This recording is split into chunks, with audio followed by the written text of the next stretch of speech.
25 दिसंबर 2022 मालेगांव महाराष्ट्र में गुरुजी पंडित प्रदीप मिश्रा जी द्वारा वाची जा रही श्री पुण्य शिव महापुराण कथा के तीसरे दिन की कथा पूर्ण हो चुकी है। कल सोमवार है और गुरुजी ने अपनी पिछली कथाओं में एक कर्जा मुक्ति का उपाय बताया था जो आपको कल करना है। घर में पैसों की तंगी दूर करने के लिए आप इस उपाय को जरूर करें। उपाय कब और कैसे करना है इसकी जानकारी हम वीडियो के आखिरी में देंगे।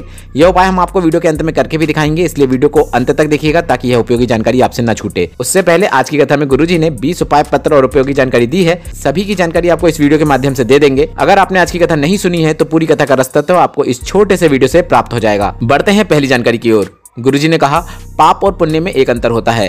पाप आपको करना नहीं पड़ता है, वह अपने आप हो जाता है, और पुण्य आपको करना पड़ता है। जैसे आप कभी किसी से मोबाइल में थोड़ी देर भी बात करते हैं तो उस बात को आप टेप करके देखना, रिकॉर्ड करके देखना, तो आप उस समय उन बातों में कितनी बार आपसे झूठ निकला। पाप करने के लिए आपको सोचना नहीं पड़ेगा, आप पाप के पास स्वयं पहुंच जाओगे।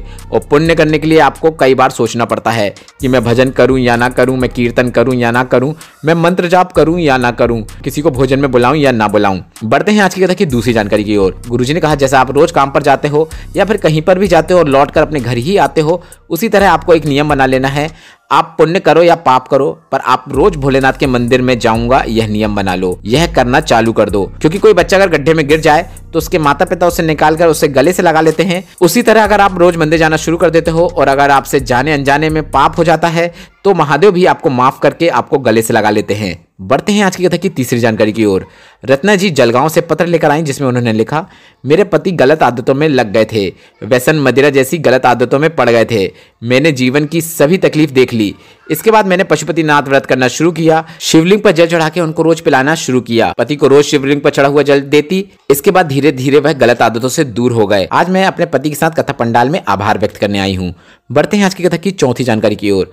अगर आप शिव जी पर रोज 1 लोटा जल चढ़ा रहे हो तो ये मत समझना कि सिर्फ जल चढ़ा रहे हो, बल्कि आप यह समझना कि आप घर से जब शिवलिंग पर जल चढ़ाने के लिए ले जा रहे हो, इसका मतलब यह है कि आप अपने दिल की बात अपने पिता महादेव से बता रहे हो। और जब हम अपनी बात अपने घर के किसी बड़े को बताते हैं, कहते हैं, तो घर के बड़े उसका निर्णय निकालकर हमको जरूर देते हैं। बढ़ते हैं आज की कथा की 5वीं जानकारी की ओर। गुरुजी ने कहा, हम घर में रहकर भी अगर परमात्मा का कार्य कर रहे हैं, इसका मतलब यह है कि हम पुण्य को इकट्ठा करते जा रहे हैं। और जब आपको जीवन में दुख आए, बीमारी आए, तो आप यह समझ लेना कि आपके पाप कट रहे हैं। और जब तुम एसी के कमरे में रहो, डल्लब के गद्दे में हो और जीवन के खूब मजे ले रहे हो, आपका जीवन आनंद से कट रहा है, तो यह समझ लेना कि आपका पुण्य खर्च होना शुरू हो गया है। ऐसी स्थिति में आपको पुण्य एकत्रित करना शुरू कर देना है। किसी भूखे को खाना खिला देना है, बीमार को दवाई दे देना है, जरूरतमंद की मदद कर देना है, ताकि आपके पुण्य कभी भी खत्म ना हो, वह बढ़ते ही चले जाएं।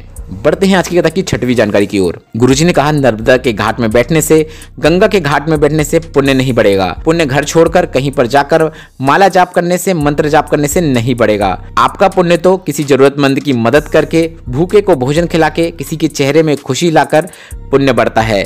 इस प्रकार से आप पुण्य अर्जित कर सकते हैं। बढ़ते हैं आज की कथा की 7वीं जानकारी की ओर। गुरुजी ने कहा, मंदिर बनवा देना, मंदिर में बैठ जाना वह अलग बात है, पर मंदिर में यात्रियों के लिए कोई चीज लगवा देना, जैसे पानी का नल लगवा देना, जिससे उनकी प्यास मिट सके, वह भी बहुत पुण्य का काम है। बढ़ते हैं आज की कथा की 8वीं जानकारी की ओर। गुरुजी ने कहा, एक पुण्य का कार्य ऐसा भी है जिसमें आपका पैसा नहीं लगता है, वह है एक बेलपत्र का पेड़ लगा देना।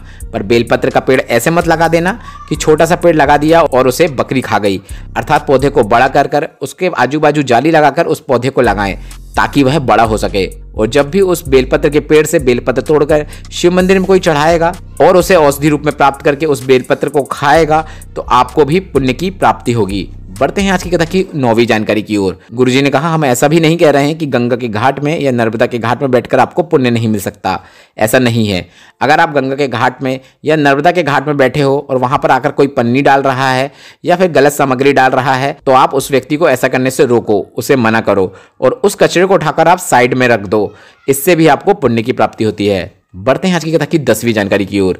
रत्ना रविंद्र माली जी जलगांव से पत्र लेकर आई जिसमें उन्होंने लिखा, मेरे पति को डॉक्टर ने जब पेट का कैंसर बताया तो घर के सभी टेंशन में आ गए। डॉक्टर ने 12 कीमो और 30 रेडिएशन का बोल दिया था। उस दिन से मैं महादेव की भक्ति में लीन हो गई और बाबा से रोज कहती, क्या तुम मेरे सौभाग्य को नहीं रखोगे? डॉक्टर अपना काम कर रहे थे, मैं भी अपना काम कर रही थी। बेलपत्र शिवलिंग पर चढ़ाकर उनको बेलपत्र खिलाती और हम पे बाबा ने कृपा कर दी। उनको ऑपरेशन की भी जरूरत नहीं पड़ी। मेरे पति का कैंसर ठीक हो गया और आज मैं अपने पति के साथ आभार व्यक्त करने कथा पंडाल में आई हूँ। बढ़ते हैं आज की कथा की 11वीं जानकारी की ओर। एक पत्र आया जिसमें लिखा था, गुरुदेव मेरे पति की अचानक तबीयत खराब हो गई। हॉस्पिटल में एडमिट किया तो पता चला कि उनको डबल निमोनिया हो गया है। शरीर ने काम करना बंद कर दिया है, लीवर किडनी सब काम करना बंद कर चुके थे। डॉक्टर ने सिर्फ 18 घंटों की मोहलत दी थी कि इस बीच अगर कुछ हुआ तो हम उन्हें बचा पाएंगे, वरना बचा पाना मुश्किल है। आपके बताए अनुसार शिवलिंग पर जल चढ़ाकर उस जल को औषधि रूप में प्राप्त करके मैंने उन्हें लगा दिया। 18 घंटों के अंदर उनके शरीर में धीरे धीरे काम करना शुरू कर दिया और उनकी तबीयत अब पूरी तरीके से ठीक हो गई है। आभार व्यक्त करने कथा पंडाल में आई हूँ। बढ़ते हैं आज की कथा की 12वीं जानकारी की ओर। गुरुजी ने कहा, तुम्हारे द्वारा चढ़ाया गया एक लोटा जल कभी भी खाली नहीं जा सकता। उस एक लोटे जल का फल जो प्राप्त होता है वह आपको जरूर प्राप्त होगा। आपको यह शरीर मिला है तो आपको यह संकल्प करना चाहिए कि मैं कभी भी अपने धर्म की और अपने देश की निंदा नहीं सुनूंगा। बढ़ते हैं आज की कथा की 13वीं जानकारी की ओर। गुरुजी ने सभी से निवेदन किया, अगर आपको किसी का मोबाइल पड़ा मिल रहा है तो उसे अनाउंस करवा के उस व्यक्ति तक पहुंचा दीजिए जिसका मोबाइल है। और अगर आप वह मोबाइल रख लेते हो तो वह मोबाइल आपको ना जाने कितने खड्डे में ले जाकर छोड़ देगा, क्योंकि हमें किसी अन्य की एक कौड़ी भी नहीं रखनी चाहिए। बढ़ते हैं आज की कथा की 14वीं जानकारी की ओर। एक पत्र आया जिस पे नाम तो नहीं लिखा था। उस पत्र में यह लिखा था कि मैं जलगांव की रहने वाली हूँ। मेरे जीवन को बाबा ने बहुत ही बड़े कष्ट से बाहर निकाल लिया। बाबा ने मेरी लाज रख ली। मैं बाबा को धन्यवाद देने यहाँ आई हूँ। मेरे पति ने मुझे समझा और मेरे परिवार को समझा। इसके बाद आगे लिखा था, मेरे पति को शराब पीने की बहुत बुरी आदत लग गई थी। पूरा परिवार टूट चुका था। त्योहार जैसा नहीं लगता था। मेरा पूरा परिवार कर्जे में डूब चुका था। रोजाना के झगड़े भी होते थे। मैंने 2021 में मोबाइल में आपकी कथा सुनी, तब से मैं रोज मंदिर में जाकर एक लोटा जल चढ़ाने लगी। थोड़ी देर मंदिर में भी बैठ जाती थी। घर के लोग भी गालियां देने लगे कि कहाँ चल दी और ढोंग में पड़ी हुई है, फिर भी मैं महादेव को भजती रही। एक दिन मेरे पति की तबीयत खराब हो गई। उन्हें हॉस्पिटल में एडमिट कराया गया तो डॉक्टर ने बताया कि शरीर बहुत गड़बड़ हो चुका है, कुछ भी नहीं कह सकते। इसके बाद मैंने महादेव से प्रार्थना की कि मैं रोज एक लोटा जल चढ़ा रही हूँ। सब परिवार वालों के मना करने के बाद भी मैंने एक लोटा जल चढ़ाना छोड़ा नहीं। तो क्या आप मेरे सौभाग्य को ऐसे ही जाने देंगे? कृपा करके मेरे सौभाग्य को ना जाने दें। इसके बाद डॉक्टर ने कहा कि अगर ये नशा छोड़ दें तो इनका कुछ हो सकता है। इसके बाद मैं तुरंत मंदिर गई और वहाँ से एक बेलपत्र लाकर इनके हाथ में दिया। उन्होंने बेलपत्र को हाथ में लेकर कहा कि आज से मैं नशा से दूर हो जाऊंगा, मैं नशा नहीं करूंगा। आज 7 महीने हो गए हैं और वे नशा से दूर हैं और वे पूरी तरीके से ठीक हो गए हैं। हम कर्जे से भी उबर गए हैं और हम सब खुश हैं। आभार व्यक्त करने कथा पंडाल में आई हूँ। बढ़ते हैं आज की कथा की 15वीं जानकारी की ओर। कविता विनोद पवार जी पत्र लेकर आई जिसमें उन्होंने लिखा, मेरे भाई का बेटा 2 वर्ष का था जो दूध के बर्तन में खेलते खेलते गिर गया। 12 लीटर दूध के पात्र में गिर गया और हमें मालूम भी नहीं पड़ा था। वह दूध के साथ उकलता रहा। इसके बाद उसको हॉस्पिटल ले गए और डॉक्टर ने 10 से 12 लाख का खर्चा बताया। हमने भी सोचा कि सब कुछ बेचकर बच्चे को बचा लेते हैं। बाबा से विनती करी, बाबा बच्चे को बचा लेना। आधा घंटे बाद डॉक्टर ने बताया कि इसके प्राण नहीं बचेगा क्योंकि शरीर पूरा जल चुका है। उसके हृदय की धड़कनें भी रुक गई और बच्चा शांत हो गया और हमें भी लगा बच्चा परेशानियों से मुक्त हो चुका है। पर किसी के कहने पर हॉस्पिटल में ही कि शिवलिंग पर चढ़ाए हुए जल एक बार उस बच्चे को पिला दो। सिहोर वाला महाराज कहता है कि शिवलिंग पर चढ़ा हुआ जल देने से महादेव की कृपा जरूर होती ही है। इसके बाद हमने शिवलिंग पर जल चढ़ाया और हमने वह जल बच्चे के मुंह में डाल दिया और उसके शरीर में जान आ गई। वह पूरी तरीके से ठीक हो चुका है और मैं बच्चे को लेकर कथा पंडाल में आभार व्यक्त करने आई हूँ। बढ़ते हैं आज की कथा की 16वीं जानकारी की ओर। एक महिला कथा के बीच में खड़ी हुई और उसने बताया 7 वर्ष से बच्चे की वाणी नहीं थी, अर्थात वह बच्चा 7 वर्षों से बोल भी नहीं पाता था। इसके बाद बच्चे की मां ने गुरुजी के बताए अनुसार 3 बार पशुपतिनाथ व्रत रखा और वह बच्चा महादेव की कृपा से बोलने लगा है। आभार व्यक्त करने वह महिला कथा पंडाल में आई थी। बढ़ते हैं आज की कथा की 17वीं जानकारी की ओर। गुरुजी ने बताया मालेगांव की यह कथा 29 दिसंबर को पूर्ण हो जाएगी और अगली कथा 2 जनवरी 2023 से शुरू हो जाएगी। यह कथा छत्तीसगढ़ के कोकनी में होगी। इस कथा का नाम होगा आशुतोष शिव महापुराण कथा। बढ़ते हैं आज की कथा की 18वीं जानकारी की ओर। पति को पत्नी की बातें चुभती हैं, बेटे को माँ की बातें चुभती हैं, पर दुनिया में माँ और पत्नी ऐसी होती हैं जो माँ अपने बेटे को, पत्नी अपने पति को हमेशा शान से जीते देखना चाहती है।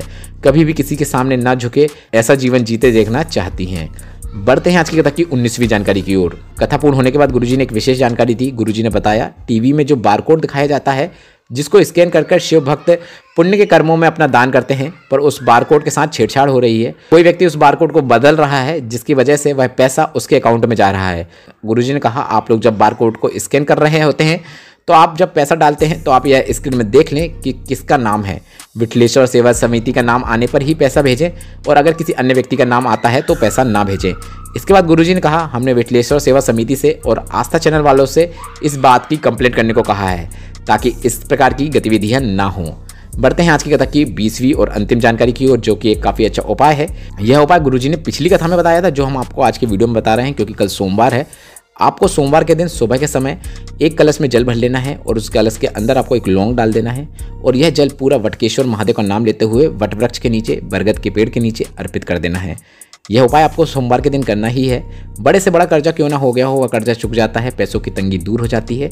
अगर आप शाम को जा रहे हैं वट वृक्ष के नीचे तो आप घी का दीपक लेकर जाएं और घी का दीपक प्रज्वलित करें। इस घी के दीपक में आपको गोलबाती का उपयोग करना है, क्योंकि आप वटकेश्वर महादेव के लिए यह दीपक लगा रहे हैं। वटकेश्वर महादेव का नाम लेते हुए दीपक प्रज्वलित करें। एक लौंग भी ले जाएं और यह लौंग को वटकेश्वर महादेव का नाम लेते हुए वट वृक्ष के नीचे छोड़ दें।